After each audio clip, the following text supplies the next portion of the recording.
ஐக்கிய அரபு அமீரகத்தின் மீது ட்ரோன் தாக்குதல் நடத்தி புதிய சிக்கலை உருவாக்கியிருக்கிறது ஈரான். அதுவும் அமீரகத்தின் அணுமின் நிலையத்தை குறிவைத்து இந்த தாக்குதல் நடத்தப்பட்டிருப்பது அந்நாட்டை கொந்தளிக்கச் செய்துள்ளது.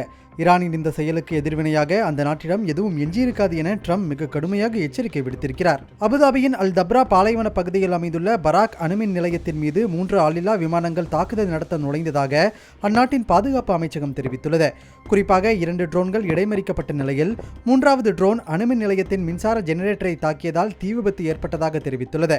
இதில் யாருக்கும் காயமோ அல்லது கதிரியக்க கசிவுகளோ ஏற்படவில்லை என்றும் உள்ளூர் அதிகாரிகள் தெரிவித்துள்ளனர். கடந்த 2020 தென்கொரியாவின் உதவியுடன் சுமார் $20 மில்லியன் மதிப்பில் நிறுவப்பட்ட இது வளைகுடாவில் கட்டப்பட்ட முதல் அணுமின் நிலையமாகும்.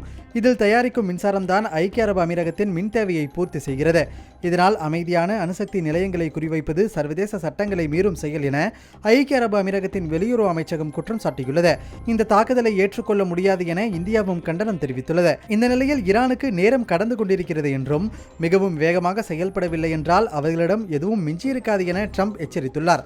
ஆனால் ஈரானின் ஆயுதப்படைகள் எப்போதும் தயார் நிலையில் இருக்கும் என அந்நாட்டின் ராணுவ ஆலோசகர் எதிர்வினையாற்றியுள்ளார். இந்த நிலையில் ஈரான் மீதான தாக்குதல்களை மீண்டும் தொடங்குவதன் ஒரு பகுதியாக அமெரிக்க ஆயுதங்களை ஏற்றிச் சென்ற டஜன் கணக்கான விமானங்கள் இஸ்ரேலில் தரையிறங்கியதாக இஸ்ரேலிய ஊடகங்கள் குறிப்பிட்டுள்ளன. இப்படியாக போர் பதற்றம் உச்சத்தை தொட்டிருக்கும் நிலையில் ஆசிய பங்குச்சந்தைகள் கடும் வீழ்ச்சியை சந்தித்துள்ளது. மேலும் சர்வதேச சந்தைகளில் கச்சா எண்ணெயின் விலை கடந்த 2 வாரங்களில் இல்லாத உச்சத்தை எட்டியுள்ளதும் குறிப்பிடத்தக்கது.